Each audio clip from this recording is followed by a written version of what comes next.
Selamat bergabung kembali dengan Tinta Pena di Anong-Anong TV. Bagi Anda yang belum berlangganan, silakan tekan tombol subscribe dan like, serta share jika video ini dirasa bermanfaat untuk Anda. Selamat menyaksikan. Sejarah Mongolia membentang sepanjang ribuan tahun dengan peristiwa-peristiwa penting yang membentuk identitas dan perkembangan negara ini. Dari zaman prasejarah hingga masa-masa awal Islam, Mongolia memiliki perjalanan sejarah yang unik dan kaya. Wilayah Mongolia dikenal telah dihuni sejak zaman Paleolitikum. Suku-suku nomaden dan pemburu prasejarah mendiami daerah ini, membangun kehidupan mereka di antara dataran tinggi dan pegunungan yang luas. Pada abad ketiga sebelum Masehi, suku-suku nomaden seperti Xiongnu muncul sebagai kekuatan utama di wilayah tersebut.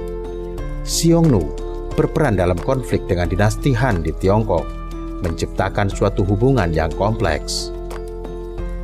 Zaman kejayaan Mongolia dimulai pada awal abad ke-13 dengan munculnya Genghis Khan, pemimpin yang brilian dan strategis. Genghis Khan yang lahir dengan nama Temujin berhasil menyatukan suku-suku Mongol di bawah kepemimpinannya pada tahun 1206. Ia dinobatkan sebagai Khan dan mendirikan Kekaisaran Mongol, menciptakan salah satu imperium terbesar dalam sejarah.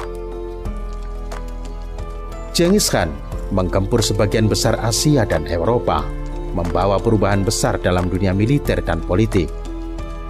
Setelah kematiannya pada tahun 1227, putra-putranya dan cucu-cucunya melanjutkan ekspansi. Kublai Khan, cucu Genghis Khan, mendirikan dinasti Yuan di Tiongkok pada tahun 1271, membuka era pemerintahan Mongol di negara tersebut.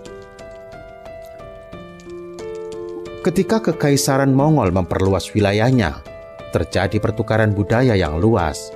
Jaringan perdagangan dan jalur sutra berkembang, menghubungkan Timur Tengah, Asia dan Eropa.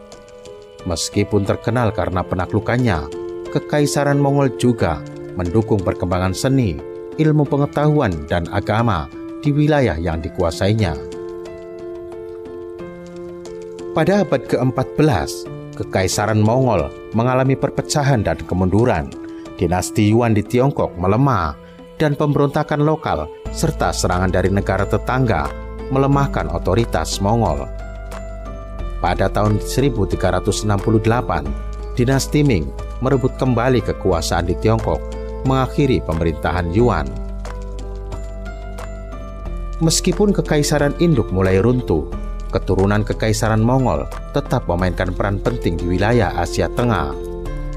4 khanat Mongol terbentuk, yaitu Khanat Chagatai, Khanat Golden Horde, Khanat Ilkhanat, dan Khanat Yuan Barat. Masing-masing wilayah ini memiliki penguasa lokalnya sendiri dan mengalami peristiwa sejarah yang berbeda. Pada masa ini, agama Islam mulai memasuki wilayah Mongolia.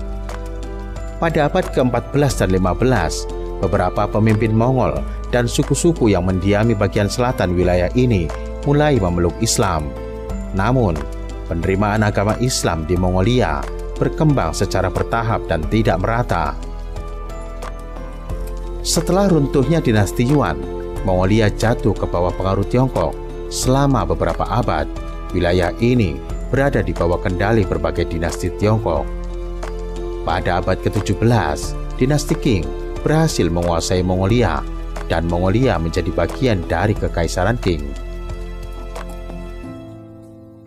Meskipun berada di bawah kekuasaan Tiongkok, tradisi nomaden Mongolia tetap kuat.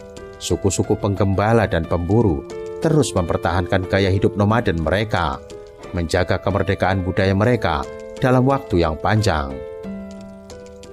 Kesimpulannya, Mongolia memiliki sejarah yang luar biasa dari zaman prasejarah hingga masa kejayaan Kekaisaran Mongol dan transisi ke era modern. Penerimaan agama Islam di antara suku-suku Mongolia menandai awal perubahan budaya dan agama di wilayah ini yang akan memainkan peran penting dalam perkembangan selanjutnya.